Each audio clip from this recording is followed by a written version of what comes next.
We start, of course, with the murder of TP from THF 46, a well-known frontman from THF 46 who made the famous song Bus Stop 8 years ago, and which at the time of writing has over 2 million views. TP, whose real name was Terrence Pearson, was shot and killed on February 7th in the 5405 W Madison Ave. TP had been visiting the TNT rooftop restaurant located on the street together with his girlfriend, his daughter, and another young relative.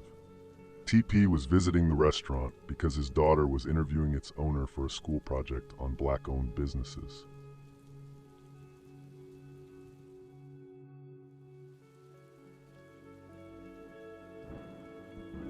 Shortly after TP and his family departed from the restaurant, as they strolled along the sidewalk, a white Nissan pulled up.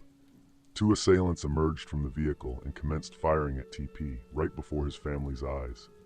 Amid the chaos, the family dispersed, the girlfriend and another child fleeing in one direction, while TP's daughter darted in the opposite. The gunman closed in on TP, firing multiple shots at close range as his daughter looked on in horror. Subsequently, she retraced her steps, circling back around the body to reunite with the girlfriend, who extended a trembling hand. The surveillance footage captured piercing screams of terror as the assailants swiftly returned to their Nissan, executing a U-turn before speeding away down Madison Avenue.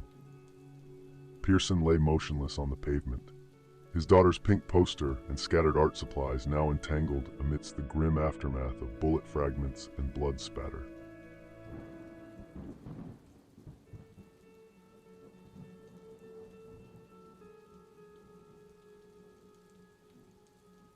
The video of this murder is true horror. These days videos don't usually bother me so much because you've been so numbed, but this one really gave me a sickening feeling in my body. There are two rumors to this murder. The first is of course 051 Young Money, although the only thing that points to them is that they have the motive and that they mocked TP on social media and posted pictures of Lil Mark, most likely due to the song TP released 8 years ago. However, I do not believe this rumor. What I have heard from sources is that a set out west killed him, a set that Lil Zay Osama is locked in with. Apparently they have beef with younger THF members. Bezu also stated that no ops got him, which usually just means that none of their direct enemies killed him.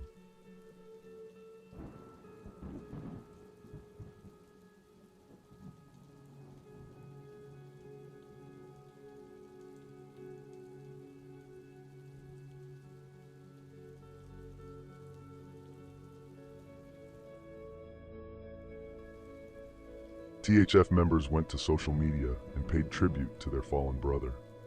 Rome from THF 46 said that rules have been broken, which probably refers to the family being present.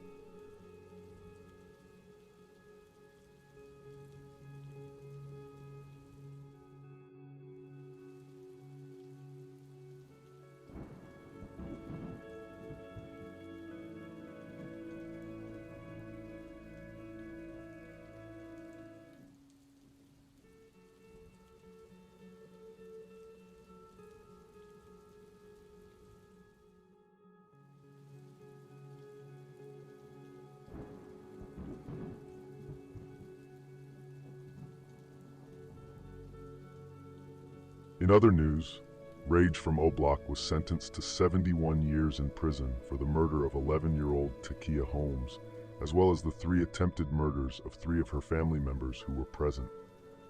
This murder occurred in Parkway Gardens in 2017.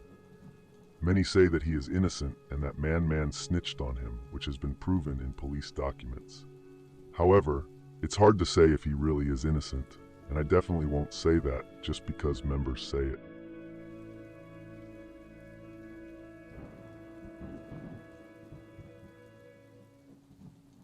In other news, Kiddo from 051 Young Money was arrested in Kankakee a week ago and was charged with multiple firearm charges. He has no bond. After just 1 day or two, Kiddo was beat up in jail by 60 from 600, apparently a beatdown ordered by Duty Low, who originates from Kankakee and who self-snitched on social media after the incident.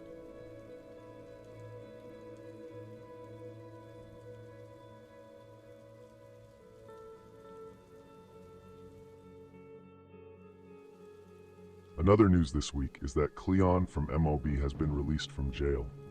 In 2012, he was sentenced to 16 years in prison for aggravated firearm discharge. Cleon is one of the biggest members from MOB.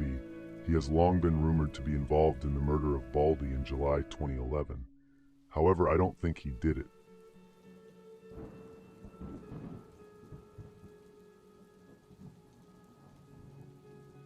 Another minor piece of news, which I didn't really intend to tell you because I think it's irrelevant, but KTS Royale was arrested and charged with attempted murder and firearm offenses.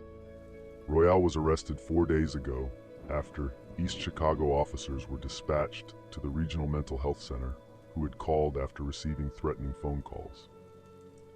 Upon arrival, the employee advised officers that a male by the name of Torrance Lindsay Bynum called the facility and threatened to blow it up. He had also made threats to other facilities. The employee then showed officers a picture of KTS Royale and stated he drives an older dark-colored Dodge Charger.